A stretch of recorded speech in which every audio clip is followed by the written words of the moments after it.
Bienvenue dans Rise Sister, le podcast des femmes entrepreneuses en France et partout dans le monde, qui veulent créer leur business et leur vie selon leurs propres règles. Ici on parle vrai, on parle entre sœurs, on s'élève ensemble, on déconstruit, on ose, on explore avec un objectif: réinventer l'entrepreneuriat au féminin. Un entrepreneuriat où l'ambition ne rime plus avec se cramer et où le leadership ne signifie plus écraser les autres. Je suis Jasmine. Et moi, c'est Elisabeth. Et ensemble, on a créé Rise Sisters Communauté.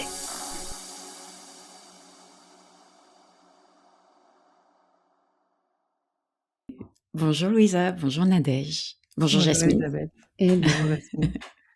Merci d'être présente. Merci d'avoir accepté l'invitation. Avec plaisir. On est ravis d'être là. Yes. Alors, Merci encore. la première question que j'aimerais vous poser, pour celles et ceux qui ne vous connaissent pas, qui nous écoutent aujourd'hui, vous pouvez répondre chacune de votre côté ou ensemble, c'est à vous de voir. Qu'est-ce que nous, auditrices, on aurait besoin de savoir, de comprendre, pour comprendre qui vous êtes et ce que vous faites aujourd'hui?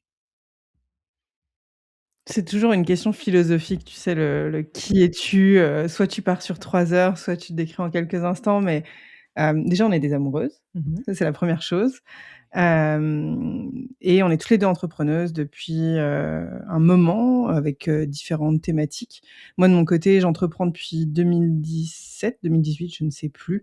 J'ai commencé par, la vente puis le coaching et j'accompagne aujourd'hui beaucoup de personnes, dans leur niveau d'alignement, à la fois personnel et professionnel. Et on a créé ensemble une application, on vous en reparlera tout à l'heure, mais c'est aussi pour ça qu'on est là, qui, permet d'approfondir les conversations parce qu'on est des grandes, grandes amoureuses des questions, de l'introspection, de la découverte de l'autre, dans sa profondeur, donc des passionnées de l'humain. Yes et du coup, c'est Nadège au micro là pour, ceux qui voient pas. Et du coup, de mon côté, j'entreprends depuis, 2019. Avant, j'étais kinésithérapeute et ensuite, j'ai fait du massage, j'ai formé des gens au massage, j'ai fait du tatouage cicatriciel et aujourd'hui, je suis coach et photographe et j'aide les gens, en fait, à oser être qui ils sont authentiquement et à se montrer au monde via la photo. Et voilà, pour le petit contexte, rapide. Waouh. Merci déjà de cette présentation et justement, on parlait un peu de ce projet que vous avez toutes les 2 ensemble. Comment il est né ce projet? Yes. Ben, du coup, à la base, avec Louisa, on était à distance. Moi, j'habitais Toulouse et elle, Grenoble. Et en fait, pour apprendre à se connaître au début de notre relation, enfin, Louisa m'envoyait des questions. Elle avait plein de jeux, conversationnels, des petites cartes comme ça, souvent en anglais. Et en fait, on a vraiment appris à se connaître, via ça, avec des appels téléphoniques qui duraient des heures et des heures et des heures.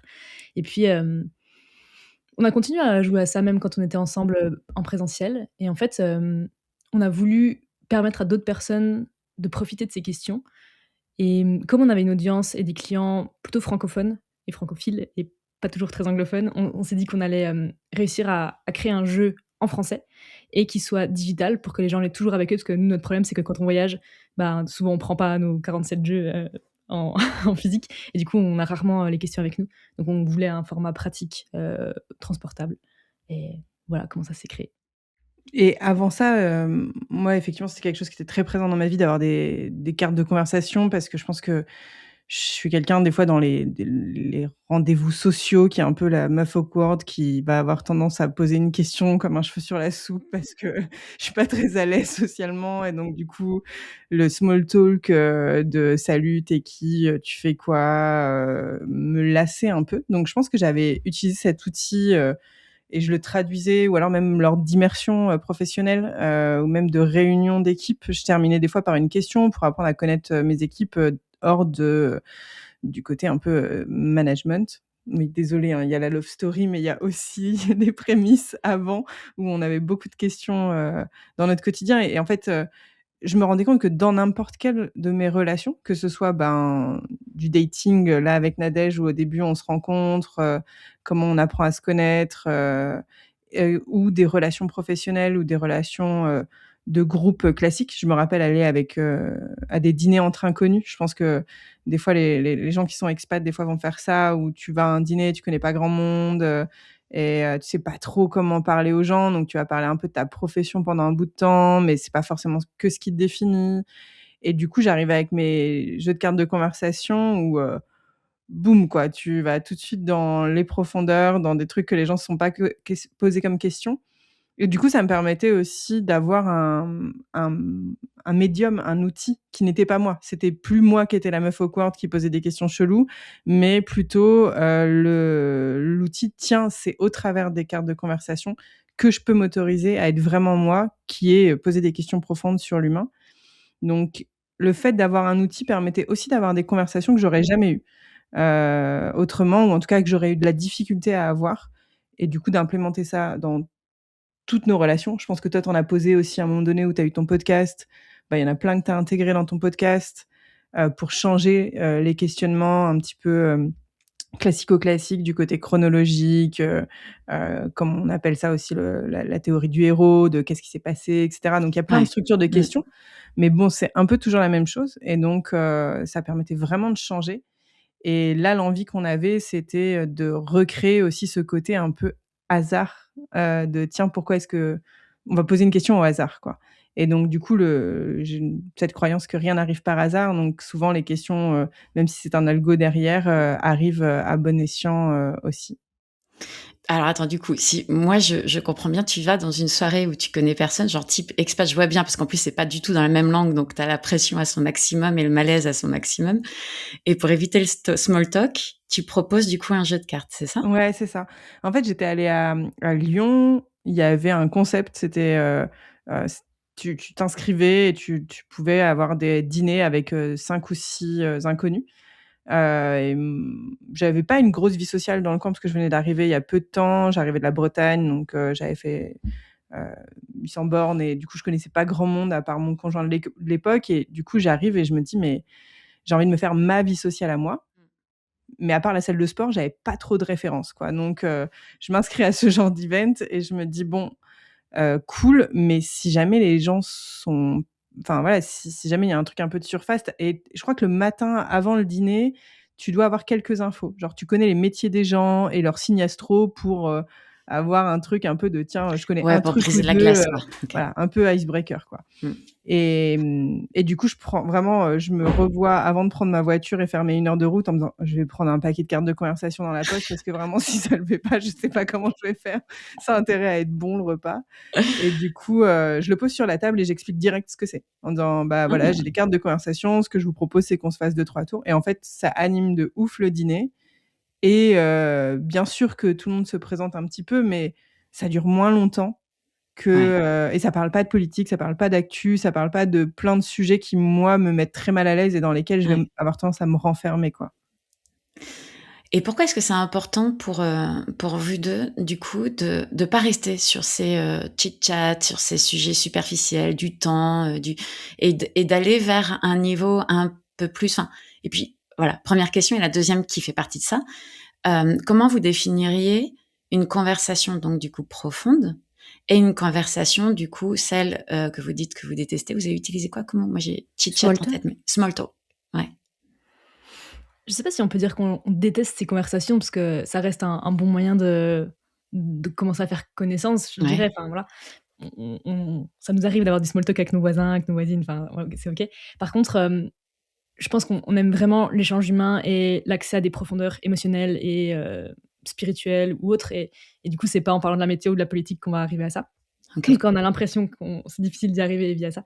Hem, je sais pas, toi, tu avais une autre réponse là-dessus? Ouais, je pense que, bah, il y a une espèce de masque social, tu vois? Mmh. Quand qui répond la réalité quand on te demande: «Est-ce que ça va?» Bah, tu dis: «Ça va», tu vois? Enfin, tu commences pas à expliquer que ce matin tu avais, des questionnements philosophiques sur tel sujet, que, la veille tu t'es engueulé avec quelqu'un et que ça te touche profondément. Enfin, tu peu de monde vont te dire cette réalité-là, donc je pense qu'il a de l'usage, ce masque social. Il permet vraiment dans certaines situations de pas faire durer, des events, mais sauf que le problème, c'est qu'on va avoir tendance à le transposer dans des relations amicales, dans Ouais. des relations amoureuses, dans des relations professionnelles dans lesquelles on a besoin, d'approfondir les choses. Et des fois, ben, quand mes clients et que je suis en coaching me demandent comment je vais, bah, j'ai plus tendance à leur dire la vérité parce que j'attends d'eux qu'ils fassent la même chose.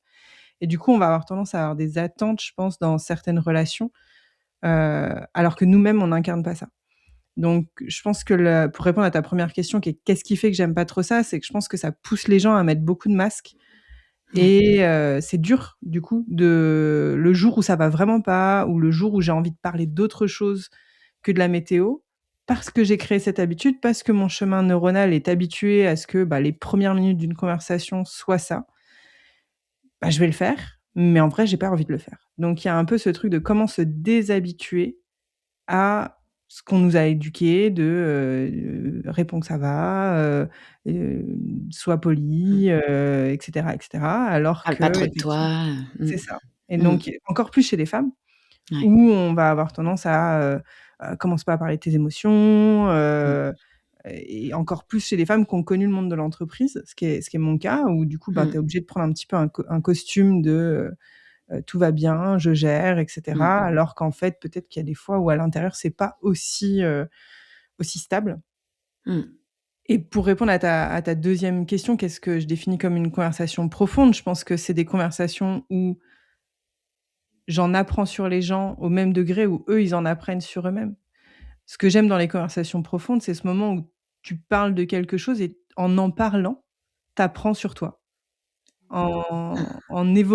Tu étais en train de te dire: «Ah ouais, je te le dis comme je le pense» ou tu pas forcément déjà réfléchi à cette question et c'est le fait de rencontrer l'autre, de te rencontrer devant l'autre qui fait que tu t'approfondis et puis je pense que et ça, c'est des choses qu'on voit beaucoup aussi dans le couple d'aller voir la différence et le miroir, de se dire: «Dans ces conversations-là, je me vois dans l'autre et l'autre se voit en moi». Mmh. Pour moi, c'est là où tu touches un niveau de profondeur parce que tu touches à une certaine humanité, de se dire: «Mais en fait, dans le fond, on est tous pareils, nos doutes, nos joies, nos rêves, même s'ils prennent des formes différentes». Mais de voir l'enthousiasme de quelqu'un qui te raconte sa vision dans 10 ans, de se dire: «Tiens, qu'est-ce qui me rendrait heureuse dans 10 ans?» Même si toi, c'est pas du tout la même chose, de toucher à cet enthousiasme-là, tu vas aller, ouais, plus dans ton cœur. Donc pour moi, la profondeur, c'est quand tu sens des trucs qui se passent dans ton cœur plus que dans ta tête, quoi, dans une conversation. Yes et juste, je suis d'accord sur, à peu près tout et l'idée aussi de, ressortir vraiment transformé d'une discussion. Je dis pas que toutes les discussions profondes sont transformatrices, mais j'ai la sensation que si c'est vraiment profond, il se passe des choses, ça bouge des choses et donc on n'est pas la même personne en ressortant de cette discussion et je pense que Louisa et moi, on aime trop, et poser des questions et se poser des questions et bouger dans nos vies pour, rester que sur du small talk et de la superficialité et concrètement, on s'emmerde quand c'est le cas. Enfin, vraiment, si c'est que du small talk, on a juste envie de partir et voilà. Ouais, il y a un Mmh. moment donné, on essaie de trouver un moyen de sortir de cette boucle. Mmh. Je suis tout à fait d'accord en tout cas avec ce que vous partagez, ce côté où enfin de la manière dont vous me le partagez, j'ai l'impression que les questions profondes nous ramènent, du coup vers le cœur, mais aussi vers notre essence, de Mmh. se rapprocher, au plus proche de nous et quand on vient toucher ça chez l'autre, c'est magnifique. Enfin, c'est là où moi je suis, accrochée à la conversation, j'ai envie d'en savoir plus, de répondre enfin c donc ouais, je suis complètement, fan, de ce que vous partagez, oui. Mmh. Ouais, surtout vous qui êtes coach et je pense que même des gens qui sont parents ou autres, de voir la petite lumière chez quelqu'un qui dit, «Ah, j'avais jamais vu les choses comme ça» ou «Je Ah m'étais ouais. jamais posé la question». Je suis pas sûre que, quand on te demande: «Qu'est-ce que tu penses de l'actu aujourd'hui?» ça va être possible, quoi, parce que tu vas avoir plutôt tendance à répéter des choses qui se sont déjà dites ou que tu as déjà dit dans ta tête. Alors que quand tu vas avoir une question qui vient un peu, sortir les gens de leur boucle, et de leur truc qui tourne un peu en rond dans leur tête, il va y avoir cette espèce de lueur qui se crée et que nous, on kiffe trop, quoi. Mmh. Et puis c'est revenir vers soi plutôt que, d'être accroché sur l'extérieur, parce que je crois qu'on a beaucoup d'opportunités de stresser, d'angoisser, de voir la vie à travers l'extérieur et peu à travers notre propre intériorité. 100. Et j'en Mmh. parlais l'autre jour avec une amie justement qui passait une phase difficile et elle me disait qu'elle avait beaucoup de difficultés à se livrer parce que pour elle, c'était pas, aux autres de porter son poids et en fait, on a eu cette discussion où on se disait: «Mais oui, mais en même temps, c'est c'est une belle amitié que tu es en train de créer, quoi». Mmh. C'est-à-dire que les amitiés, c'est dans la vulnérabilité et c'est dans le soutien mutuel et pas que quand ça va bien, qu'il y a enfin pour moi en tout cas, c'est la définition de la vraie amitié, de l'amour inconditionnel. Ouais et en même temps, des fois, c'est pas évident. Quand tu t'es C'est très dur. connu dans soit des phases où il y a des amitiés qui démarrent, où tu fais la fête quand t'es étudiant, tu te vois que du bon côté, et puis 10 ans plus tard, bah, t'as pas du tout la même vie. T'as eu plein de challenges et tout, mais t'as gardé le truc de quand on se voit, c'est pour des réjouissances. Et donc, le moment où j'ai une épreuve de vie, ben, je vais avoir tendance à la garder pour moi parce que Mmh. je sais pas du tout comment me comporter différemment. Et du coup, bah, des fois, effectivement, d'avoir une question qui vient éveiller ça et de se dire, bah, en fait, c'est quoi tes peurs du moment? Qu'est-ce qui te génère du stress dans cette situation? Mmh. Comment est-ce que tu aimes te sentir soutenu? Bah, ça permet d'apprendre aussi comment fonctionne la personne. Mmh. Est-ce qu'elle va avoir tendance à se renfermer naturellement et donc du coup qu'elle aime qu'on insiste? Et du coup, des 2 côtés, ça permet de Mmh. changer les choses, quoi. Ouais, carrément. Trop bien. Et du coup, donc ce projet-là, donc c'est VU, c'est ça Exact. avec les petits trémas, Ouais. donc ce projet VU, vous l'avez créé du coup en couple, à 2. Qu'est-ce que ça vient toucher chez vous, le fait de créer ensemble à 2? Qu'est-ce que ça vient toucher chez nous? Tu veux que je démarre? Ouais, vas-y. Moi, je pense que créer en couple, je trouve qu'il y a déjà, c'est parce que ça reflétait notre quotidien de 1, enfin, et c'est toujours le cas, enfin, tous les repas, on sort une question, on en voiture ou autre, c'était vraiment, ben, en fait, ça change tellement notre vie, on a envie que ça accompagne aussi d'autres personnes à changer leur vie, quoi. Donc il y avait vraiment déjà cette évidence de se dire, hem: «C'est pas possible que ça ne fonctionne que sur nous», de 1. Et l'impact qu'on a vu dans le niveau de communication, de vulnérabilité dans notre couple, fait qu'on se dit: «Bon, bah, ça peut servir qu'à d'autres personnes», et on le voyait aussi à un niveau plus individuel. Maintenant, le fait de travailler en couple au quotidien, on l'a toujours vécu parce que, bah, on fait le même métier, Ouais. plus ou moins. Donc déjà, on se comprend sur les enjeux. La particularité de notre métier, c'est qu'on comprend les mécanismes aussi, personnels et les dynamiques. Donc ben, quand il y en a une qui va avoir tendance à se subordonner, c'est-à-dire, «Ah bah, j'ai une idée», et puis Nadège va dire: «Ouais, ouais, ouais», alors que dans le fond, c'est pas vraiment ce qu'elle a envie, bah, on le détecte un petit peu plus rapidement, et Mmh. inversement, quoi, donc ça, c'est clair qu'on a des outils qui nous permettent de travailler en couple sans les jeux de pouvoir. Ouais. Et un couple ou une association, hein, vous qui travaillez beaucoup à 2, ben, il y a des enjeux personnels, qui sont importants. Donc je pense que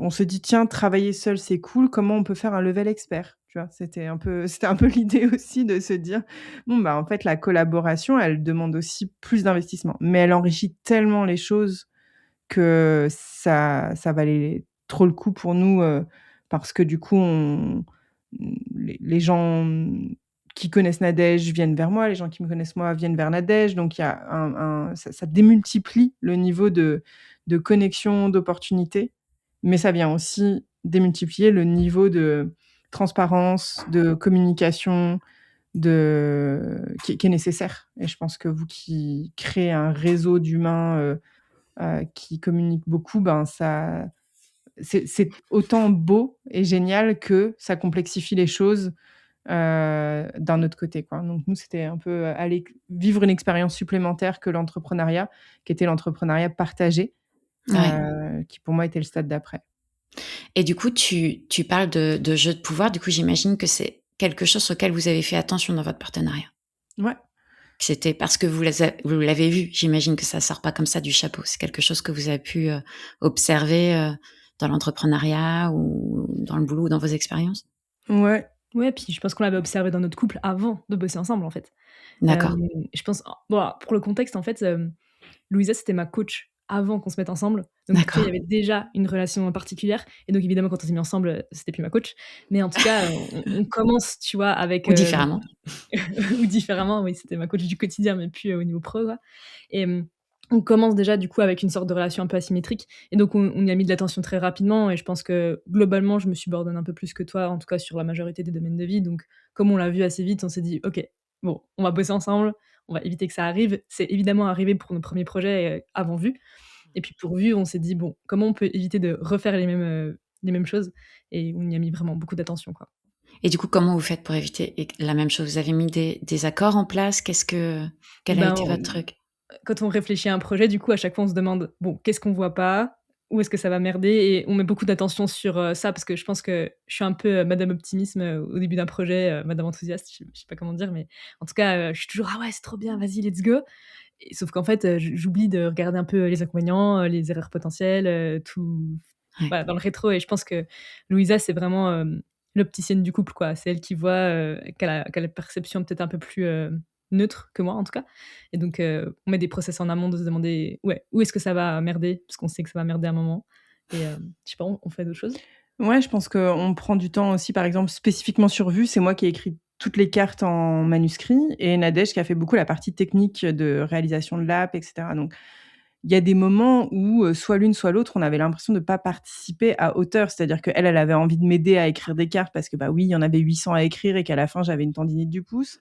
Mais, et que, moi, sur la technique, je me disais: «Mais en fait, je la laisse tout gérer, elle est face à tous les problématiques», et du coup, bah, tu peux vite créer aussi des déséquilibres, d'investissement dans le projet et du coup, on passe beaucoup de temps à voir comment on contribue et ben, là, la particularité du couple aussi, c'était, on contribue pardon, pas que dans le fond du projet, mais aussi dans le quotidien.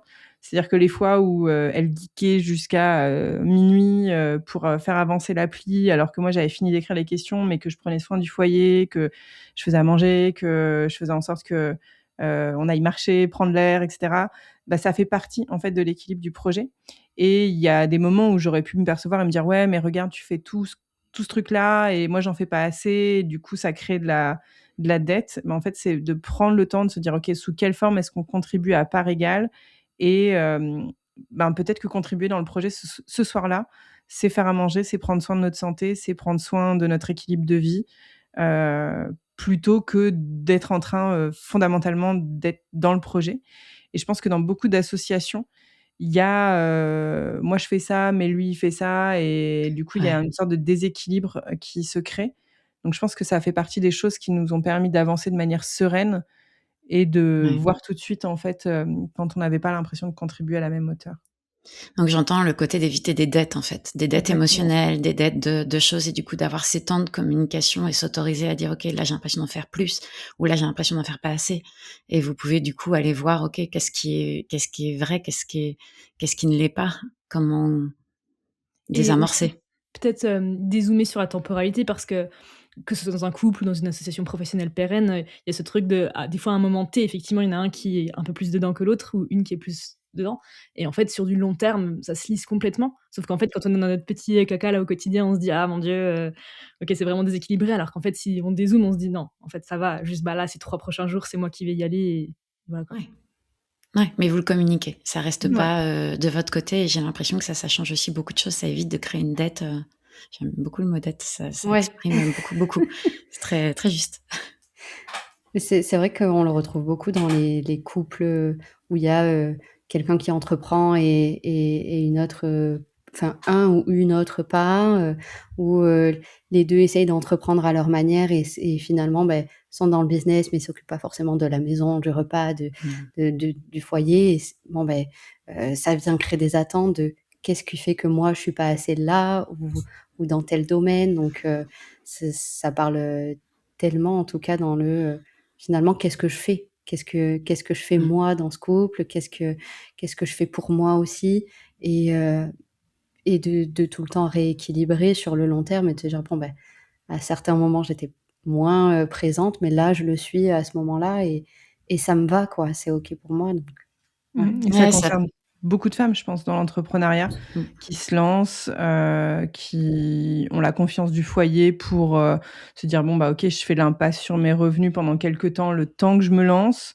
Puis des fois, ça dure plus longtemps que prévu et c'est là que: «Ah bah, ouais, mais Mmh. en fait, on avait convenu tacitement, pas toujours de manière très claire, que, il y avait un soutien, mais j'ai l'impression de ressentir du ressentiment, du conjoint, de la conjointe, de se dire, est-ce qu'il ou elle est toujours d'accord, de ça? Sous quelle forme est-ce que je contribue? Parce que j'apporte plus autant financièrement et donc du coup, ça crée vraiment des dettes inconscientes là-dessus et je pense que c'est un vrai sujet qu'on voit chez nos clientes, Ouais. principalement.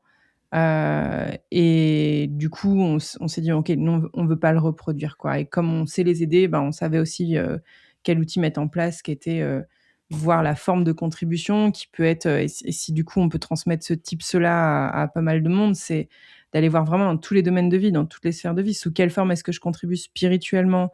Sous quelle forme est-ce que je contribue, au niveau de la santé du couple, au niveau de la santé individuelle? Sous quelle forme est-ce que je contribue socialement? Sous quelle forme est-ce que je contribue, au niveau de l'éducation parfois des enfants? Et quel prix ça a? Entre guillemets. C'est pas facile de tarifier ce genre de choses. C'est plus facile de dire, je gagne, X euros, et en face, du coup, je sais pas ce que ça vaut.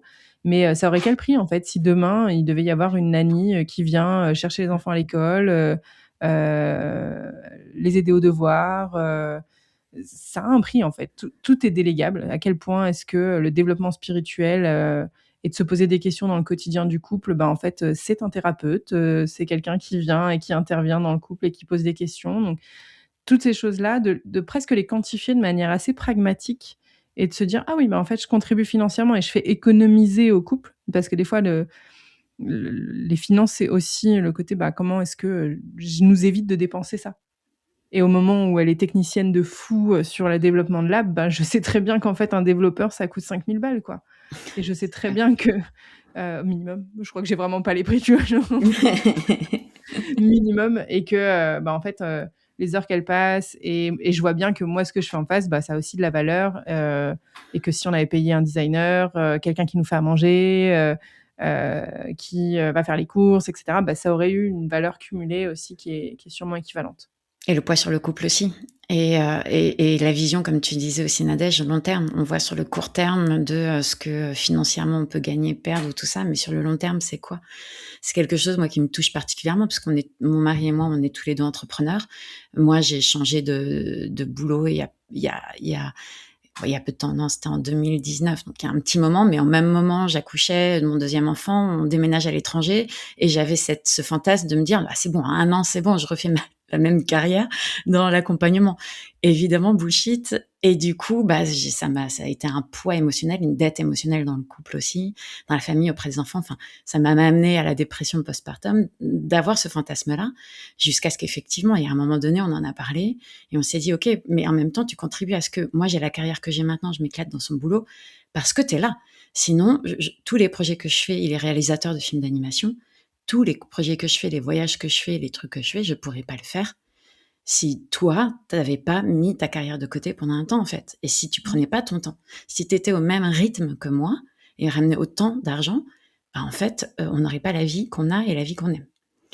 Et alors, waouh, la dette, elle est partie rapidement, mais bah, des fois, ça revient, j'avoue. Mais ces scénarios-là sont hyper toxiques, en fait.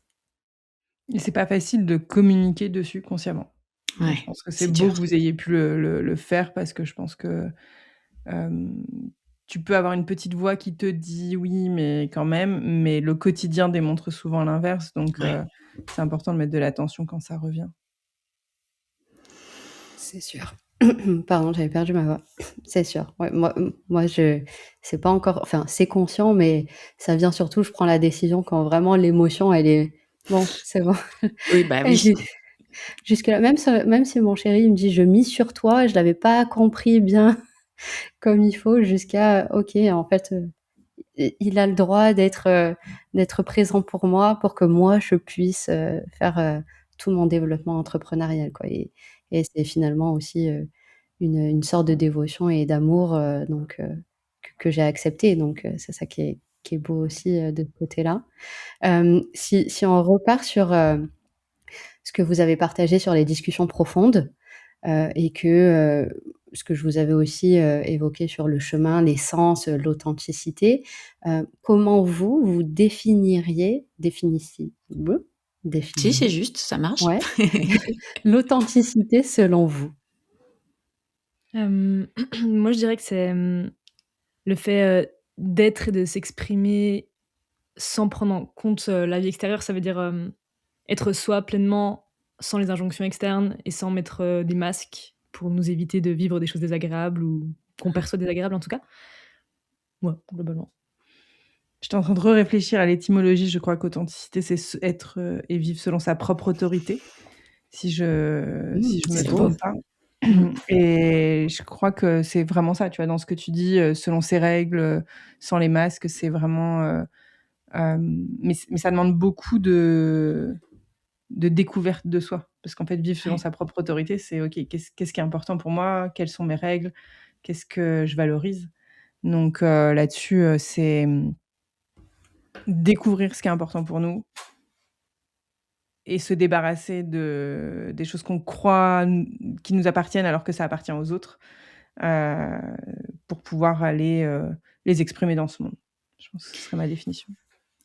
J'aimerais insister un petit peu là-dessus parce que j'ai la sensation, je me trompe peut-être, vous me direz, qu'à l'heure actuelle, dans les réseaux sociaux, on vient vachement bafouer le terme d'authenticité et que du coup, ça c'est devenu une injonction, beaucoup même dans les formations, business faut être authentique et derrière ça, j'entends beaucoup dans mes clientes le côté, il faut que, je parle de toutes mes vulnérabilités, de tous mes traumas. Mmh. Il faut que, je sois clivante. Il faut que, j'exprime tout ce que je pense et moi, ça me perturbe un petit peu. Je sais pas quel est votre point de vue par rapport à ça? Carrément. Bah, déjà quand les phrases commencent par «il faut que», il y a le petit flair de coach qui te dit: «Peut-être que ça t'appartient pas». Heu et tu vois, c'est intéressant que tu relèves ça, merci de le relever parce que pour moi, dans l'authenticité, dans ce que je disais, c'était découvrir ce qui nous appartient ou pas et ne pas s'en vouloir quand j'ai vécu avec un masque ou un truc qui n'est pas vraiment moi. Enfin, si je reprends l'exemple des fêtes de Noël, on est allé dans ma famille, c'est pas ma passion, et je prends le masque sur moi à ce moment-là de, la fille, de la nièce, de la cousine, et bien sûr que je suis un peu plus fermée que d'habitude, que je parle pas profondément de l'humain et cetera, mais je sais que ce masque-là, il me permet de préserver la relation avec ma mère, de lui faire Mmh. plaisir à ce moment-là et c'est beaucoup plus important pour moi de vivre ça que de dire: «Non mais regardez qui je suis, authentiquement, à ce moment-là» et pour moi, l'authenticité, elle est aussi d'apprendre que les masques ne sont pas à éliminer, mais à mettre en conscience. Et c'est la différence entre, en fait, là, j'ai envie d'être plus réservée, de peut-être pas, tout dire sur moi, mais je le fais en conscience. C'est pas, ça me maîtrise et du coup, je me sens un imposteur parce que je dis pas ce que je voudrais. Non, je dis pas ce que je voudrais parce que j'en ai pas envie et que je le fais consciemment. Donc pour moi, il y a une vraie différence entre être conscient que tu es en train de mettre un masque pour préserver quelque chose qui est important pour toi et que tu valorises, mais que tu le fais comme une vraie pièce de théâtre parce que la vie est un jeu et que tu te dis: «OK, là, c'est ce masque-là que je prends» versus n'en porter jamais et je donne souvent cet exemple aux clients, tu vois? Mais si tu portais aucun masque, est-ce que le masque social de vivre habillé, tu continuerais à le porter ou est-ce que tu sortirais à poil tous les jours, tu vois? Donc Pas ce mal. masque-là, on l'a tous accepté de se dire: «Mais en fait, effectivement, quand je vais dehors, c'est mieux de» bon, il y a la loi aussi, mais Au passage, mais bon. mais voilà, non, mais il y a un peu ce truc-là qui est du coup, la justice est une sorte de norme, et de masque, qu'on accepte et qu'on a Ouais. validé et que tu peux changer de pays si tu veux pas cette loi-là ou si tu veux pas un élément. Donc je pense qu'il faut aussi relativiser cette notion d'authenticité et ne pas non plus, être dans un truc de full authentique. Va au bout du full authentique, je suis pas sûre que le monde continue à vivre, comme une vie, en tout cas de manière équilibrée, quoi. Je sais pas Mmh. ce que tu en penses? J'aurais pas donné cet exemple, mais c'est un très bon exemple. Non, clairement, je pense que, effectivement, j'allais dire exactement la même chose que toi sur le si ça commence par «il faut que» ou «je dois», c'est mal parti, quoi et donc partant de ça, c'est si tu avais pas peur de la critique et si tu avais pas peur en général des conséquences de ce que tu choisis de montrer authentiquement et que tu le faisais dans la joie, qu'est-ce que tu ferais, tu vois? Et après, si tu décides de vivre à poil, pourquoi pas? Mais bon, après, Il y a des endroits. il y a des endroits et il y a des cadres, en fait, pour ça. Mais du coup, si tu veux authentiquement vivre à poil, OK, comment tu fais pour que ton environnement, soit adapté à ce choix d'authenticité, quoi? On a un peu Mais déraillé là. cet exemple est drôle, mais je pense qu'il est Oui, assez, oui. figuratif aussi d'une sorte de mise à nu qui est imposée, dans le monde du dev perso, de se mettre à nu comme tu disais, Mmh. de devoir tout montrer et cetera. Bon, attends, si on reprend cette mise à nu à un truc très, matériel, est-ce que tu es capable de le faire, quoi? Et là, tout de Mmh. suite, il y a un truc de: «Bon, non, en fait, c'est pas ce que je veux, c'est pas ce que j'ai envie». Par contre, quelle est ma limite et quelles est, mes envies là-dessus? Je pense que ça c'est important de se questionner, quoi. Donc si Merci. je me permets de vraiment résumer, raccourcir en une phrase, en même on pourra en parler des heures, des jours, de l'authenticité. Du coup, selon moi, de tout ce que vous partagez, être authentique, ce serait être vrai en conscience, finalement, en conscience de nos mécanismes, en conscience de nos choix et en gratitude, finalement, de ces choix-là? Mmh. Complètement. J'aime beaucoup que tu rajoutes le fait de en gratitude parce qu'il y a aussi la conscience de certains mécanismes ont servi jusqu'à maintenant et au moment où j'en prends conscience, ça peut créer aussi de la culpabilité de l'avoir eu jusqu'à présent et de se dire: «En fait, ça m'a servi jusqu'à maintenant» et à quel point est-ce que c'était juste pour moi d'avoir ce masque, d'avoir ce mécanisme, Mmh. et d'avoir cette couche-là et de découvrir un autre niveau d'authenticité à ce moment-là et d'être vraiment en reconnaissance de à quel point est-ce qu'il m'a servi jusqu'à maintenant et ajouter des fois du pour l'instant. Je continue à garder ce truc-là pour l'instant parce que j'ai aussi des bénéfices secondaires à garder ce rôle-là, à garder, ce pattern, ce fonctionnement jusqu'à maintenant donc je pense que c'est important que tu rajoutes ça, c'est cool. Ouais, très bien. Merci pour ça parce que ça éclaire des tas de lanternes. Et qu'est-ce que ça coûte selon vous émotionnellement, physiquement, spirituellement, à tout niveau, de porter ce masque, mais du coup inconsciemment, d'être du coup de façon, enfin, ce que vous disiez tout à l'heure, ces cas où on te demande si ça va, tu dis ça va parce que c'est comme ça que tu as appris, de, heu, Je de pense rester dans que cette, des exemples, on en a beaucoup. Je pense que la dèche, c'est plutôt sur le monde professionnel. Moi, ça s'est plutôt exprimé sur la santé et puis je pense que c'est ce qu'on voit aussi dans beaucoup de nos accompagnements. Pour l'anecdote, moi, j'ai, 2017, du coup, j'arrête un job dans une grosse boîte où je suis manager. Je suis sur l'autoroute de la réussite selon des codes qui sont pas les miens et je fais un voyage, je reviens et je me dis: «Mais qu'est-ce que je fous dans ma vie, quoi?» Et au même moment, où je décide de faire ce virage professionnel, mais que je sais pas du tout encore comment je vais le faire. On me diagnostique une ménopause précoce, donc j'ai 27 ans à l'époque. mmh Le sujet n'est pas du tout le désir d'enfant pour moi, mais vraiment un vieillissement précoce en me disant: «OK, c'est pas commun, avant 30 ans, qu'est-ce qui va se passer?» Et donc ces notions un peu de feedback du corps, moi, vont me faire rentrer dans le monde du coaching, de l'introspection, du développement, de soi et les conséquences du coup de pas être authentique et de suivre un chemin qui est pas le nôtre, c'est de dériver de plus en plus de son essence, comme on en parlait tout à l'heure et d'avoir des infos, quoi et je pense que, bah, ça commence effectivement par, des questionnements internes de: «Qu'est-ce que je fous dans ma vie? Qu'est-ce que je fous là?» Puis, je vois bien dans mes relations que ça a de l'impact, puis je vois bien dans mon corps du coup que ça a des mh. conséquences et plus je tire sur la corde, plus je m'éloigne de mon essence, plus je reste dans ce manque d'authenticité, mais je le sais pas, en fait. Il y a vraiment ce truc de je m'en veux absolument pas de pas avoir compris ça plus tôt parce qu'en fait, sans ça, j'aurais pas créé la stabilité financière qui m'a permis ensuite de faire le virage. J'aurais pas créé plein de choses qui m'ont permis de pouvoir revenir ou en tout cas, découvrir qui j'étais. Donc moi, ça s'est plutôt exprimé dans une matière, à la fois professionnelle de questionnement, mais aussi, physique de feedback, physiologique et hem et le coût, il est souvent psychologique, sociologique, physiologique et parfois des chaos de vie, un deuil, une rupture, un changement de vie, soudain, qui vont s'exprimer de manière assez inattendue et pour moi, tout ça, c'est juste des signaux, en fait, des sortes de symptômes, qui vont nous donner le coût progressif et l'addition qui augmente, gentiment avant de se dire: «OK, il y a peut-être une info quand même là, il y a peut-être un message caché que j'ai pas Ouais. capté, qui va permettre d'avancer». Ouais, très bien, C'est magnifiquement dit. ouais, c'est très bien dit. Le coût est cher à payer et en même temps, tout ce que tu as Mmh. traversé pour arriver et t'autoriser à le faire, Ouais. t'a permis de le faire. Ouais, j'enlèverais ce coup-là pour rien au monde, en tout cas.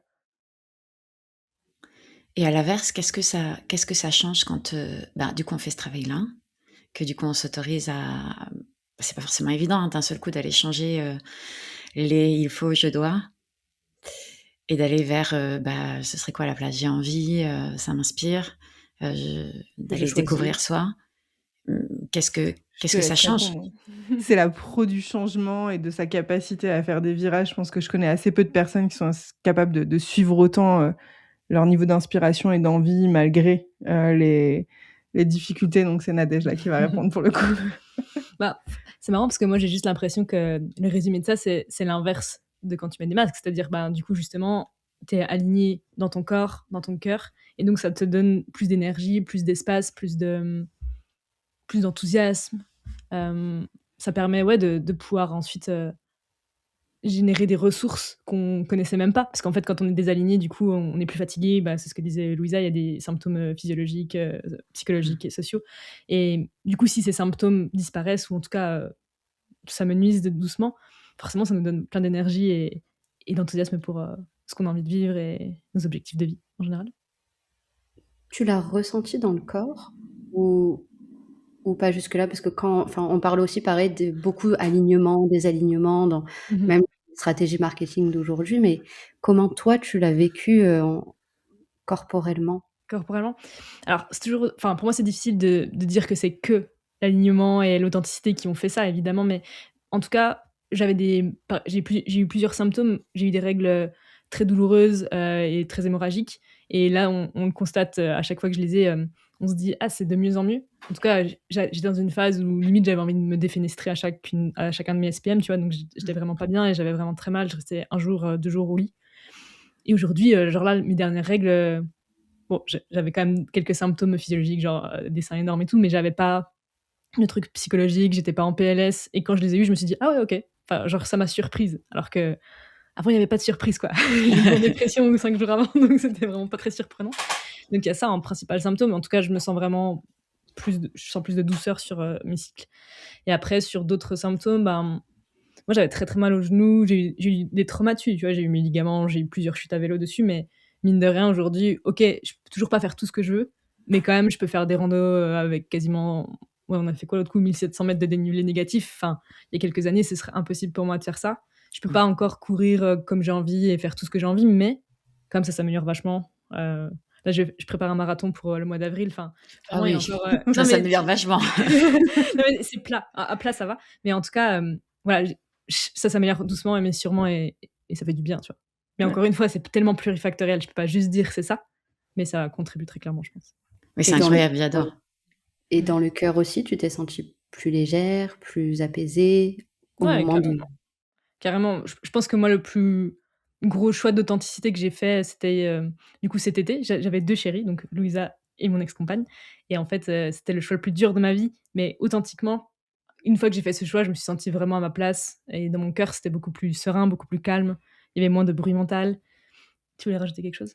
Non, c'est ça. Je pense que ta manière d'avoir des larmes aux yeux pour ce que tu vis, que ce soit dans la partie pro, ou dans la vie perso, je pense que dans ce que je t'ai vu évoluer et ce que moi aussi j'ai l'impression de vivre, c'est, le ressentir dans son corps et dans son cœur. Pour moi, ça passe aussi par le niveau de gratitude et de reconnaissance et ça fait sens, en fait, et que même les épreuves, font sens, et qu'elles sont beaucoup plus facilement acceptées. Donc de vivre ça et de revenir à une sorte d'authenticité, bah, l'épreuve, tu embrasses effectivement, le niveau d'inconfort, de tristesse, d'émotion, qui va avec, mais ça fait tellement sens que tu es prêt à prendre le parti de le vivre, quoi. Ouais, complètement, j'adore le fait que vous reveniez au corps et aussi à la santé, en fait, parce que, avant que ça dev c'est des signes qui sont pas forcément, à shooter, à endormir, mais à les comprendre pour vraiment aller endiguer le problème, quoi. Qu'est-ce que Mmh. ça veut dire? Et l'anxiété, je trouve que c'est un très bon paramètre. Absolument. Ouais, merci pour ce partage. carrément. On parlait du coup de discussions profondes, j'imagine bien et puis, j'avais un peu farfouillé sur tout ce que vous avez fait, qu'il y a aussi des immersions, donc des rencontres. Pourquoi ce choix, d'accompagnement immersif pour vous? Je pense que notre mode de vie, ouais, c'est marrant parce qu'en te le disant, ça me fait, tu vois, c'est ce qu'on se disait au début. En te le disant, je le conscientise, qu'en fait, on a envie de faire goûter aux gens notre qualité de vie et que la qualité de vie qu'on a aujourd'hui, par contraste avec d'autres moments de notre vie, on sait qu'elle est très précieuse et qu'elle nous apporte beaucoup. Et une autre de nos habitudes, c'est d'aller marcher en nature. Et la chance qu'on a, c'est qu'on habite sur le plateau du Vercors, qui est un endroit à moins de 30 minutes de Grenoble et qui est très beau. On a vue sur les montagnes tous les jours depuis notre jardin. Et en fait, on est toutes les 2 des marcheuses, des coureuses, fans de montagne, et on sait à quel point ça a de l'impact sur notre santé mentale. Il Le moment où on est dans le dernier, gros rush de l'appli, tous les jours, on se dit: «OK, on va marcher. Viens», enfin, on la prend cette petite heure, pour aller faire notre tour parce que, voir la lumière du jour, aller marcher, et en fait, c'est les moments où on a les meilleures idées. C'est les moments où on se dit: «Ah ouais, mais non, mais ça», et du coup, on sort des petites pépites à ce moment-là. Et ça a toujours été donc les immersions que nous, on appelle des rando coaching, qui sont, la possibilité de venir ici ou ailleurs, mais de préférence en montagne, parce que je pense qu'il y a un vrai apport de plein d'éléments différents, et dans ma vision des choses, un vrai équilibre entre le yin et le yang que la nature peut nous amener. Hem et du coup, là-dessus, c'est, venir et être, enveloppé d'amour et de challenge. Mais on est là toutes les 2 présentes pour les personnes qui participent au rando coaching, venir avec une thématique, qu'elle soit perso, pro, et on part marcher, au niveau de la personne évidemment, hein. On va pas faire du 1700 de dénivelé, parce qu'il faut quand même pouvoir parler. Mais l'avantage du plateau, c'est qu'on peut très bien être à plat et se sentir complètement immergé en nature.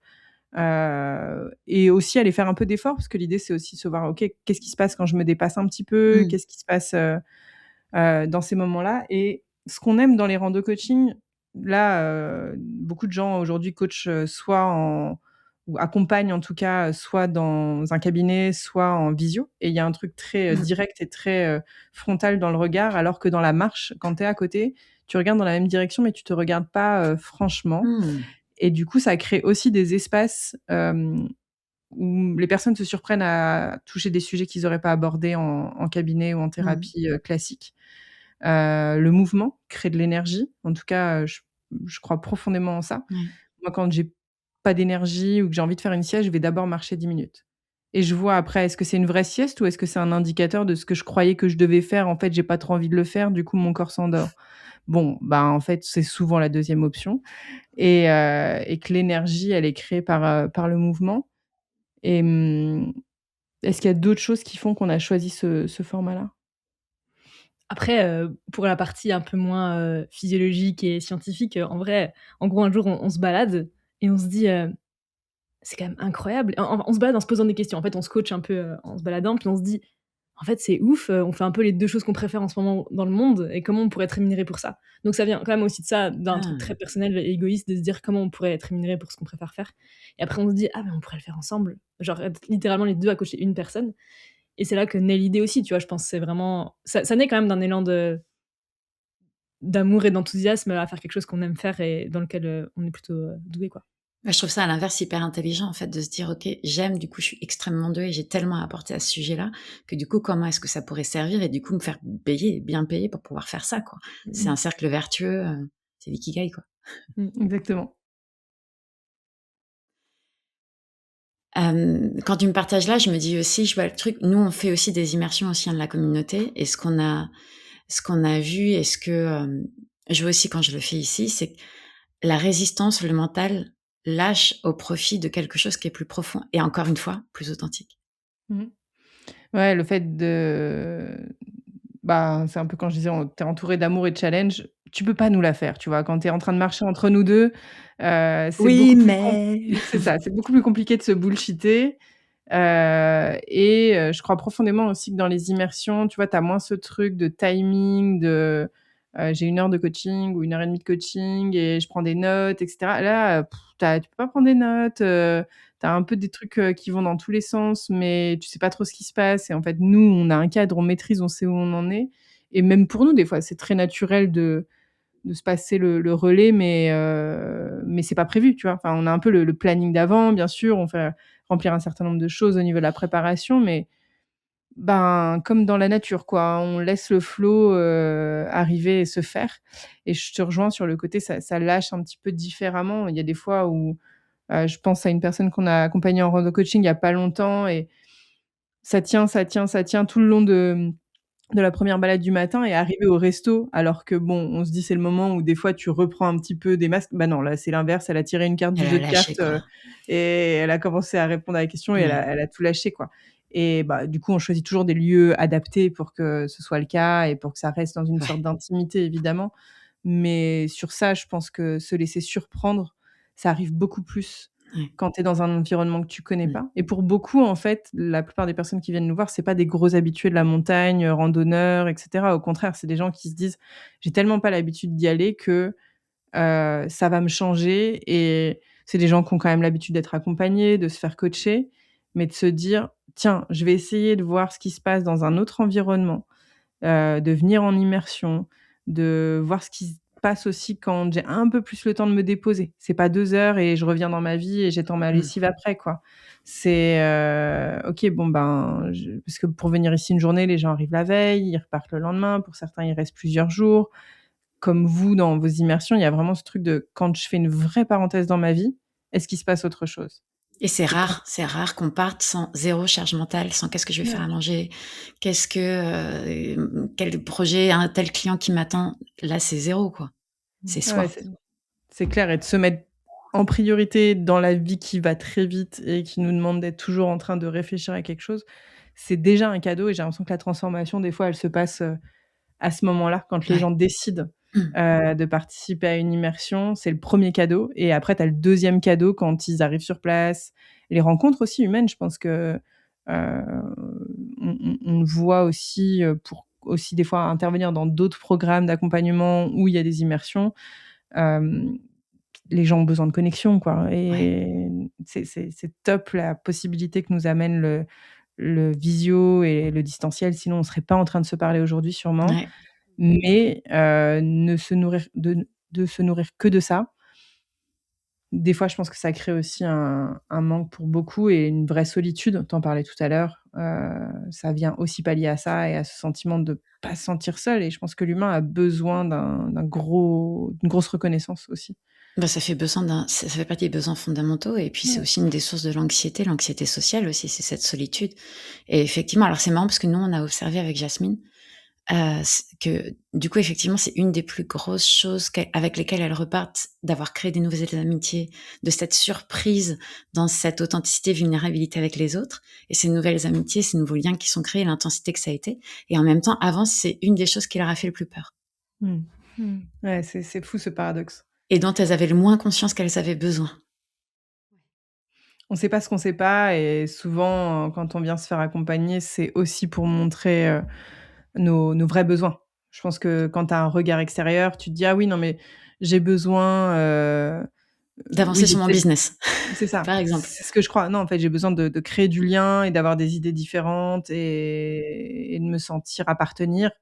Bon, bah, en fait, mon business, il est hyper fluide derrière quand, j'ai nourri ces besoins-là, quoi.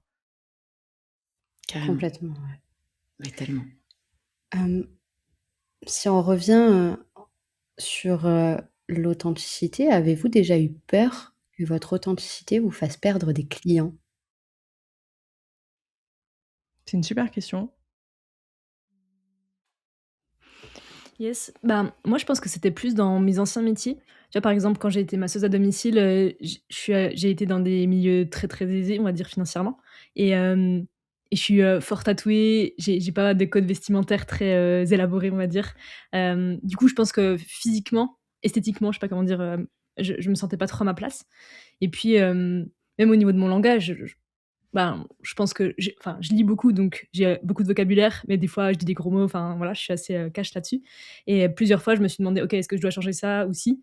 Et même, j'ai eu des remarques, je porte pas de soutien-gorge et j'avais une cliente, qui avait un peu buggé là-dessus et qui m'avait fait la remarque. Du coup, à un moment, je me suis dit: «Attends, mais du coup, est-ce qu'il faut que je porte un soutien-gorge?» Enfin, tu vois, c'est des trucs débiles, mais quand même qui m'ont vraiment remise en question et ouais, du coup, plein de fois, j'ai pensé changer qui j'étais, alors même que probablement les gens m'aimaient pour ça, pour mon franc-parler, pour, ce côté un petit peu, libre et après dans le coaching, j'ai moins cette sensation, mais déjà parce que c'était plus tard dans ma carrière, dans ma vie d'adulte, donc je pense que j'avais déjà cheminé là-dessus. Mmh, je sais pas, toi tu as des moments où tu t'es sentie, Tu as eu cette inquiétude? peut-être? Je pense que c'était pas forcément conscient, mais je voyais bien qu'il y avait la personne que je montre, dans la vie et le niveau de profondeur et de proximité que je peux apporter en coaching et qu'il y avait des fois une petite dissonance, tu vois? Les gens, une fois qu'ils m'avaient découvert, ils me disaient: «Ah ouais, tu es comme ça, quoi». Et mais comme tout le monde, tu vois? Tu as un peu ce truc de, ben, les clients que j'ai en coaching, je leur réserve aussi un niveau d'intimité, de proximité, où je me mets pas du tout en sachante, alors que pour certains, ils m'ont rencontrée dans des programmes d'accompagnement où j'avais plus un rôle de formatrice. Et donc du coup, je pense que c'est un jeu qui se jouait à 2, c'est-à-dire que, eux me mettaient peut-être sur un piédestal de connaissances alors qu'en fait, je suis une vraie schlag dans la vie, vraiment, enfin, c'est une expression assez locale, schlag. Et schlag, ouais, ça veut dire quoi? C'est Traduction? un truc un peu en mode, bon, bah, je vis à l'arrache, tu vois? Enfin, moi, j'ai vécu en camion pendant 2 ans, et il y a plein de gens qui savent pas un petit peu de ce passé-là, donc qui voient une meuf, un peu intello, qui a passé des années à se former et tout, et donc du coup, qui se font une image. Et je pense que moi aussi, je bénéficie de cette image, donc c'est pour ça que je dis que c'est un jeu qui se joue à 2, et qu'en fait, une fois qu'ils ont la réalité qui est, bah, en fait, tu es comme tout le monde. Enfin, tu vois, il y a pas de posture de sachant, apprenant ou, d'expert, et de novice. Et je pense que des fois dans le coaching, on aime bien garder un peu cette posture de: «Je comprends l'humain, je connais l'humain, et la personne que j'accompagne, a besoin de mes clés». Ben non, en fait, vous allez découvrir ensemble, vous allez co-créer ensemble. Elle a déjà les réponses, tu connais rien de plus qu'elle. Et de revenir un petit peu à ça, je pense que, moi, ça a été ce frein-là, tu vois? De se dire, est-ce que mon humilité va être perçue? Ou, est-ce que moi, je vais avoir besoin de garder une sorte de distance, parce que, ben, il y a des fois où bien sûr que quand j'arrive et que je viens enseigner, j'ai pas du tout le même, comportement que quand je viens coacher. Mais d'être conscient de tes casquettes. Je pense OK. qu'encore une fois, c'est ça. Mais tu te sens malgré tout authentique? C'est-à-dire que même si tu as cette casquette de plus de sachante à ce moment-là, c'est une autre part de toi qui est aussi authentique? 100. En tout cas, je pense que c'est, important de mettre en conscience le je suis en train de switcher de casquette. Et moi, je sais que je commence toujours mes accompagnements en me disant: «Tu auras accès à 3 versions de moi, la coach, la consultante et la mentor». La coach, c'est celle OK. qui va t'aider à trouver les réponses. La consultante, c'est celle qui va peut-être te conseiller et te donner des idées d'autres, vécus, ou, t'aiguiller dans des moments où tu cherches des réponses. Et la mentor, bah, c'est plus des fois te partager mes expériences personnelles et que tu puisses en faire ce que tu veux. Et bien sûr que dans mes coachings, ils ont accès à 90 de la coach, mais je les préviens de leur dire: «Voilà, si tu as besoin, tu peux venir le piocher consciemment en me demandant.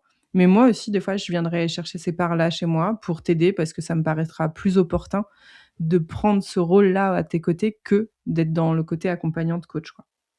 OK. J'aimerais qu'on puisse aborder le côté business, mais plutôt dans le côté concret, quand pour votre projet Vue.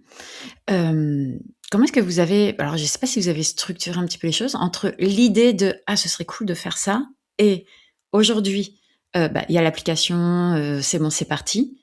Qu'est-ce qui s'est passé? Ça a été long.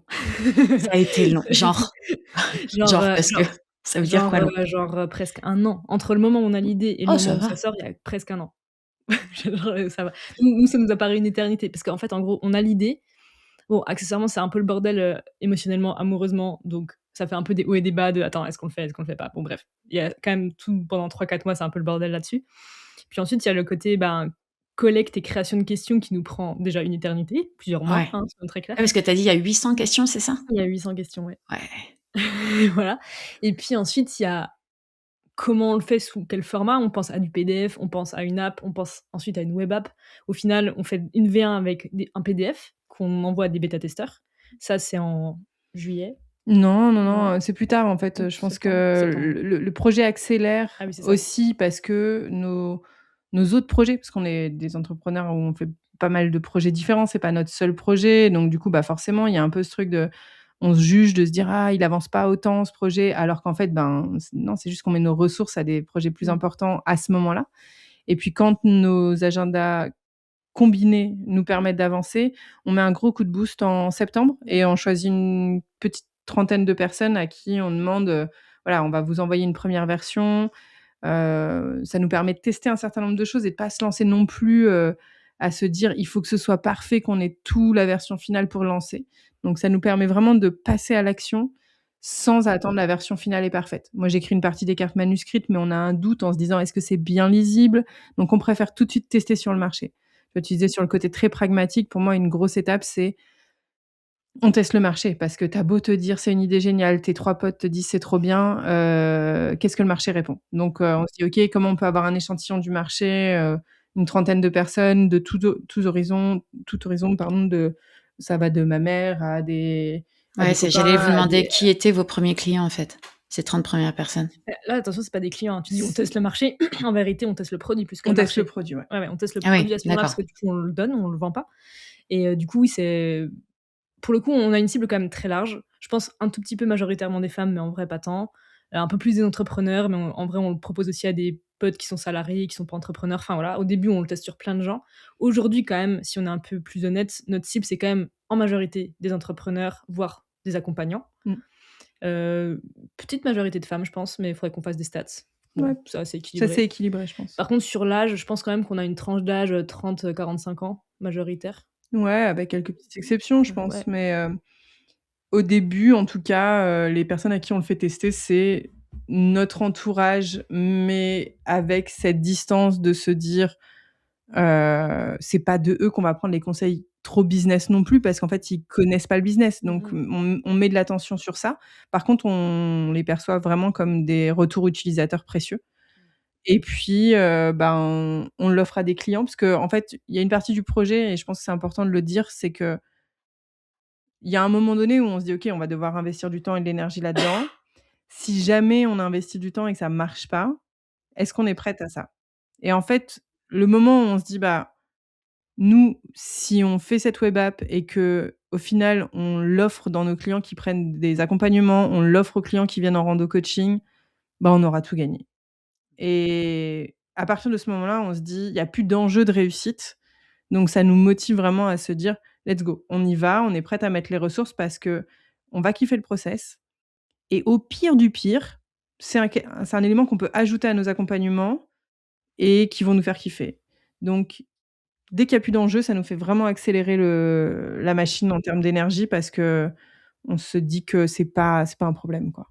C'est ça et après, tu vois, dans la conception, on va dire, plus, tech, au début, on part sur une app, qu'on peut télécharger sur les stores et je me forme là-dessus, on tente et puis à un moment, je suis bloquée, donc il faut vraiment faire appel à un dev parce que même avec de l'IA, je peux pas débloquer ça et là, c'est vraiment un peu la douche froide, on se re-questionne vraiment beaucoup sur, bah, qu'est-ce qu'on fait? Comment on le fait?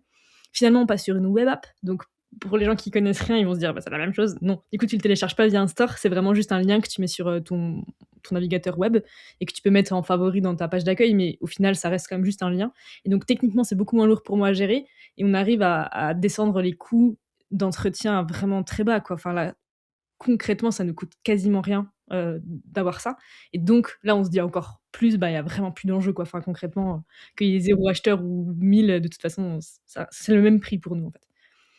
OK, Oui, donc c'est là, pas comme il y a plus si d'enjeu. Pardon, excuse-moi, vas-y. Ouais.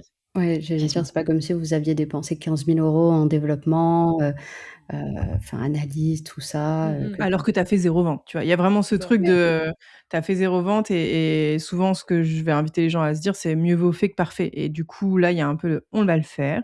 Bien sûr que c'est pas notre version idéale de, ce serait trop stylé si, mais bah, déjà les stores prennent 30 du prix, donc du coup, ça veut dire que si on veut rentrer dans ce qu'on a envie, faut augmenter les tarifs, et du coup, ça, c'est quelque chose où on se dit: «Bon, bah, au moment où on aura fait 1000 ventes, on se re-questionnera».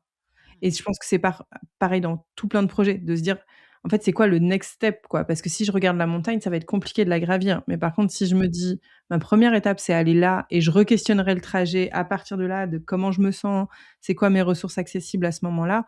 Bien sûr que dans 6 mois, si, ça a explosé, ben, on se re-questionnera et peut-être que là, on fera appel à un dev, mais en fait, il sera déjà payé par les ventes qu'on aura fait et C'est du ça coup, il y aura plus de sujet. et le produit aura été testé et du coup, ce sera intéressant de passer à la next step, Mmh mh. et vous aurez une nouvelle vision parce que vous aurez aussi des nouveaux retours, enfin Ouais. Exactement. Et tu vois, un truc très bête qu'on n'avait pas anticipé, parce qu'on pensait pas que les gens feraient ça, c'est que du coup, ils peuvent l'utiliser sur leur ordinateur via leur, navigateur, alors que si c'était une app, ils pourraient pas et tu vois, on n'avait pas du tout pensé à cette possibilité alors et il y a des gens qui l'utilisent sur ordi et on se dit: «Bon, bah, en fait, du coup, là, si on passe sur une app native, ils pourront plus le faire». Est-ce que du coup, c'est vraiment si intéressant les nouvelles fonctionnalités qu'on peut faire via une app? À ce stade, on n'en sait rien. Très honnêtement, vu comme c'est parti, je pense pas qu'on va repasser sous un format app en vérité, parce que du coup, le fait qu'on puisse le mettre sur notre fond d'écran raccourci fait que du coup, ça court-circuite beaucoup d'inconvénients de l'absence de l'app. On verra. Donc pour le C'est pas moment, ça vous convient et en plus, ça vous a permis de mettre tous les feux au vert pour pouvoir vous lancer dedans avec, déjà énergie, conviction et enlever les enjeux, quoi. c'est ça. Complètement. Mmh. Trop bien. Et si on t'était vu, du coup? Avec plaisir. Ouais. Ouais. Du coup, pour donner du contexte, l'idée, c'est de l'avoir vraiment dans sa poche. Donc comme disait Nadège, c'est un onglet qui fonctionne exactement comme une app que tu peux sortir, soit dans des dîners où tu te sens un petit peu awkward, on voit notre reflet. Mais en tout cas, pour ceux qui nous écoutent, c'est vraiment quelque chose que tu peux sortir, dans plein de situations. On a créé 4 modes principalement, qui sont un mode, solo, introspection, donc je suis seule, j'ai envie de me poser des questions et ben, ça aussi grâce au retour, des bêta-testeurs, on a 2 sous-modes dans le mode solo qui est, j'ai vraiment le temps de me poser, éventuellement d'écrire, de journaler, et du coup, je prends un temps où, je suis dans mon trajet entre la maison et le boulot, et j'ai juste envie de philosopher, de réflexionner sur ma vie, là-dessus. Donc tu peux choisir effectivement ces 2 sous-modes.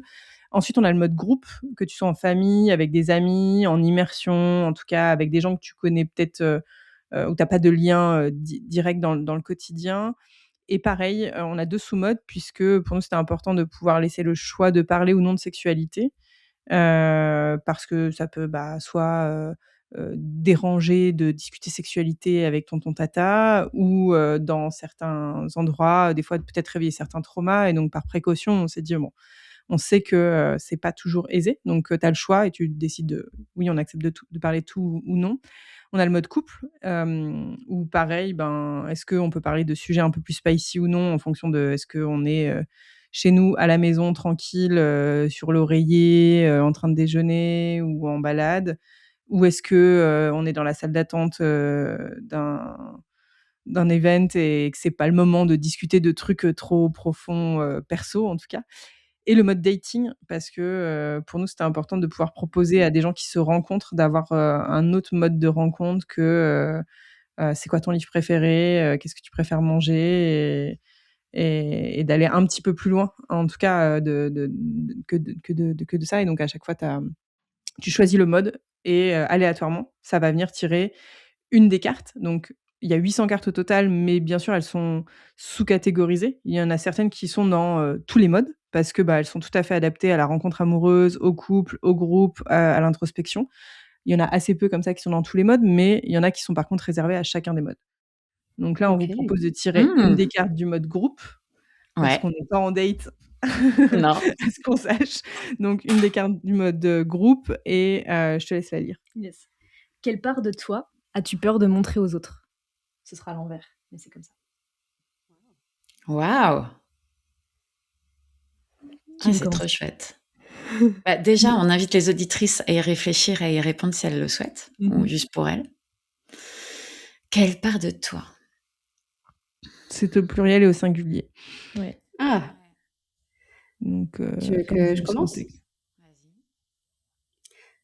Alors, j'ai envie de dire que j'ai de moins en moins peur, vraiment, donc je travaille sur le sujet, mais c'est, justement cette part vulnérable, de moi. Ce côté où, on a souvent tendance à me catégoriser, comme, ou me qualifier comme la femme forte, guerrière, vaillante, tout ça, à qui on vient chercher les solutions et de montrer, de plus en plus ma vulnérabilité, c'est de montrer aussi que, que on n'est pas que ça, et que justement, cette femme forte est aussi passée par tous ces moments-là de vulnérabilité et de réflexion. Donc, ouais, c'est cette part-là que j'ai à la fois peur et que j'ai envie de montrer de plus en plus, «au monde» entre guillemets. Trop bien. C'est trop cool de voir que les peurs pardon, mais de voir que les parts qu'on a peur souvent sont très liées à l'envie, quoi. En tout cas, j'aime bien ce truc de se dire, si j'arrive pas à répondre, peut-être c'est laquelle j'aurais envie, mais que je me retiens de montrer et peut-être que ça vient déceler une peur aussi, quoi. Ouais, moi, c'est un truc qui est sorti en coaching il y a quelque temps et je vois que c'est, un automatisme. Quand je me sens fatiguée, vulnérable, je retombe dedans, mais 100. C'est la peur, de pas être la personne qui réussit. Je me rappelle quand j'étais, jeune, il fallait que je trouve le sport où j'étais la meilleure et il était pas concevable de passer pour une quiche. Et j'étais comédienne pendant un temps et c'était le truc, c'était ma plus grosse peur, quoi. C'était passer pour une quiche, cette image de soi. Et du coup, bah, c'est vrai que c'est quelque chose qui revient quand je me sens vulnérable, avant mes règles, par exemple, et des trucs comme ça. Il y a une cette part de moi qui revient et des fois aussi. Donc c'est vraiment cette part de faire un truc merdique, de passer pour une quiche, de pas réussir, de pas être bonne à faire ce que je fais. Mmh. Et du coup, je me suis mis à la danse à 40 ans, donc je suis confrontée à ça chaque semaine, c'est génial. C'est dur, mais c'est génial. Revenir au niveau débutant, quoi. C'est ça, la posture des débutants, ouais. Ouais, trop bien.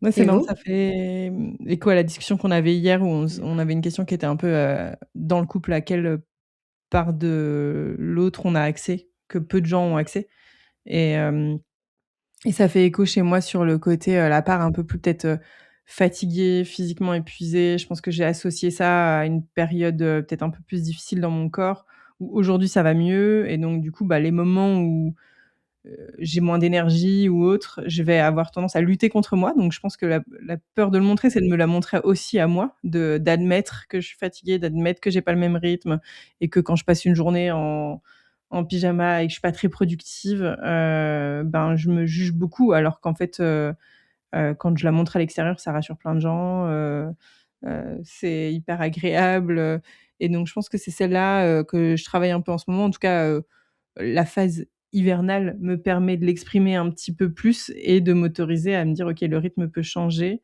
J'ai pas besoin d'être, constante. Donc je pense que c'est la part, inconstante de moi qui émerge, mais avec laquelle je lutte un peu, je pense, à montrer. Mmh. Et pareil, moi, c'est, enfin pareil, c'est la même réponse que du coup j'ai donnée hier soir, à Louisa, c'est, le côté effondré. Genre quand je suis en PLS, alors évidemment ça m'arrive un tout petit peu moins depuis que mes règles sont plus cool, mais quand je suis au bout du rouleau que je me dis: «C'est bon, la vie peut s'arrêter là» et quand vraiment je suis, ouais, je suis au bout de moi, que je sais plus comment faire, que je suis effondrée, c'est vraiment une partie que je montre à très peu de personnes. Hem, je crois que ouais, Louisa est une des rares à la voir, vraiment à quoi ça peut ressembler quand je suis en PLS et c'est vraiment une partie, ouais, que j'ai peur et après je pense que d'autres parties où j'ai un peu peur aussi, c'est de montrer mon côté, débile, gogol, rigolote, enfin, tu vois, sous cet angle-là. Je pense que j'ai peur que les gens, me prennent plus au sérieux si je montre ces parts-là et en vrai, je pense que c'est quelque chose qui touche aussi un peu Louisa, Mmh. enfin, clairement, hein, son côté, tout à l'heure, elle parlait de côté schlag, mais son côté, un peu teubé là, comme ça, elle le montre très, très, très peu sur les réseaux, voire pas du tout et c'est probablement conscient et volontaire. Mais par contre, du coup, c'est des parts ouais, qu'elle a pas envie qu'elle soit vue, je pense, d'une certaine manière, quoi. Ouais, je pense qu'il y a ce truc-là aussi et le côté un peu bon élève et cetera, alors qu'en vrai, bah, j'étais une bonne élève qui initiait le bordel, quoi. J'étais celle qui faisait en sorte que les autres fassent des conneries et j'en profitais parce que je me marrais, mais et je vois bien que ce schéma, il est encore là, tu vois? Genre, dans mes relations amicales ou professionnelles, tu vois? Il y a un peu ce truc de, bah, les autres sont sur le devant de la scène, donc je les pousse Ah, vas-y, à vas-y. vas-y, vas-y, c'est ça, exactement. Donc ouais, non, c'est clair. Mmh. C'est un peu ça. Trop Trop bien. bien. Merci déjà pour, cette question-là. Bon, malheureusement, on va pas pouvoir en faire une autre, avec le temps, mais on voulait terminer sur, hem, quelle serait la citation ou la phrase qui vous accompagne sur votre chemin aujourd'hui entrepreneurial? Toi, tu es vraiment douée en citation plus que moi. En citation, je sais pas, mais on s'est posé la question, il y a pas si longtemps là c'est quoi notre leçon de 2025, tu vois? Ouais. Et et du coup, j'ai envie de proposer ça, même si c'est pas forcément Ah le bah, truc que trop je me bien. relis tous les matins, tu vois? Ceci dit, si je devais lire un truc là, au-dessus de mon ordi, il y a marqué: «Ils ne savaient pas que c'était impossible, alors ils l'ont fait». C'est une citation de Mark Twain. J'aime bien cette citation aussi. Mais la leçon de 2025 de mon côté, c'est, bon, il y en a plusieurs. Il y en a plusieurs. Une qui peut servir Une aux qui peut personnes. servir aux personnes qui nous écoutent. Bah, peut-être celle de, si tu esquives et que tu fuis la souffrance, tu souffriras encore plus longtemps et encore plus fort. Je pense que c'est quelque chose que j'ai vraiment appris en 2025. C'est pas ma leçon 2025, mais en tout cas, ça peut être une leçon qui sert, je Ouais, pense. ça me parle beaucoup. Moi, je crois que je reprendrai un petit peu ce qui nous a vachement aidé dans le projet, c'est mieux vaut fait que parfait et je pense que cette notion de passer à l'action sans attendre que ce soit exactement comme je voudrais et cetera, parce que ça ne le sera jamais Mmh. et que ouais, ce truc de passer à l'action, voir ce que la vie démontre, je crois que ça amène beaucoup plus de réponses que, la tête, l'aller-retour entre la tête, le cœur, la vie, en fait. La réponse, c'est la vie et donc du coup, c'est marche Mmh. plutôt bien en général. Merci les filles. J'ai terminé par une mini, question, vous pouvez répondre très courte, c'est: que diriez-vous à une femme qui n'ose pas encore être elle-même? Une de nos auditrices qui sont là: «OK, c'est cool, mais c'est quoi mon premier petit pas?» Mmh. Voilà, c'est plus une réflexion, ce serait, est-ce que tu préfères vraiment être aimé ou valorisé ou encensé pour qui tu es pas vraiment? Ou est-ce que tu as pas plutôt envie que les gens t'aiment pour qui tu es, même si du coup, peut-être ce sera moins d'éloges, mais parce que ce sera plus vrai, tu vois? C'est plus une question. Et Bah, moi, je l'aiderais peut-être à se questionner sur les bénéfices inconscients qu'elle a à rester dans cette situation. Parce que je suis pas toujours fan de cette expression, devenir, un peu plus soi-même parce qu'en fait, comme je le disais tout à l'heure, tu es déjà toi-même avec les masques qui te servent jusqu'à maintenant. Et du coup, c'est quoi les bénéfices que tu as à être dans cette sensation peut-être d'imposture, cette sensation de chrysalide, cette sensation de pas être complètement soi? Et en découvrant ça, tu sauras ce que tu as besoin de lâcher et de laisser de côté pour pouvoir te sentir te réaliser, devenir toi-même et ce sera plus facile.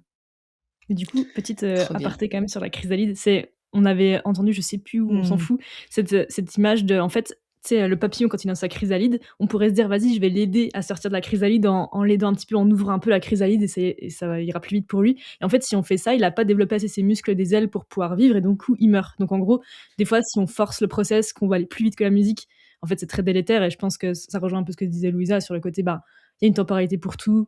Tu es passé par là, c'était important pour ton process et ta construction et c'est OK quoi, tu as pas à t'en vouloir d'avoir eu des masques, tu as pas à t'en vouloir de pas avoir été 100 authentique, je sais pas quoi et ça fait partie du process. C'était la construction des muscles dans la chrysalide, trop chouette. C'est ça. Merci OK. beaucoup. Merci Louisa, merci Nadège, Jasmine, pour ce beau moment, pour ce beau partage. Merci à vous. C'était trop chouette, j'ai adoré. Mmh. Merci. On a kiffé et si vous voulez retrouver Vue, je me permets du coup Bah, parce ouais, que, vas-y. sur les réseaux, c'est plutôt Insta, Mmh. notre biais de communication parce que c'est ce qu'on consomme. Donc petite astuce aussi Mmh. au passage, Crée ce que diffusez tu sur ce que consommes. vous consommez et sur ce que Bien sûr. ouais, sur le contenu que vous kiffez et vous pouvez nous retrouver sur, @nous.vue, pour, plus de contenu, des exemples de questions. S'il y a des gens qui veulent tester, il y a plein de questions qui sont disponibles Mmh. sur la page et sinon le site c'est www.nousvue.com.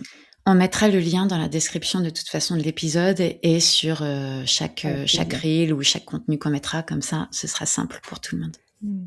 Et s'il y a des Complètement. gens qui ont des questions sur la création d'un projet, sur, Mmh mh. qu'est-ce qui nous a amenés là, voilà, qui nous contactent aussi directement là-dessus, on pourra En répondre de MP via façon Instagram? ouais, ouais, carrément, avec grand OK. plaisir. Trop bien. Bah, merci. Merci. N'hésitez Trop pas bien. aussi à vous abonner, activer la petite cloche et aussi, Et à mettre en commenter, commentaire ouais. ce que vous avez pensé Carrément. et des réponses auxquelles vous avez aussi, qu'on a pu poser, comme question donc Ouais, avec avec quoi grand voir, plaisir. est-ce qu'avec quoi chaque auditrice repart de cet épisode, ça pourrait être, vraiment chouette de vous entendre, dans les commentaires. Trop Yes. bien. Une belle journée à vous. Merci Merci à encore. vous. Au revoir les filles, Merci. belle Au journée. revoir. Ciao. Salut. Merci d'avoir partagé ce moment avec nous les Rice Sisters. Si tu veux continuer à élever ton énergie, ton business et ta confiance, abonne-toi maintenant et active la cloche pour ne rien manquer. Si tu veux plus d'informations sur notre communauté, rien de plus simple. Le lien est dans la description de cet épisode. C'était Jasmine et Elisabeth. Ensemble, on se relève, on s'inspire et on rayonne.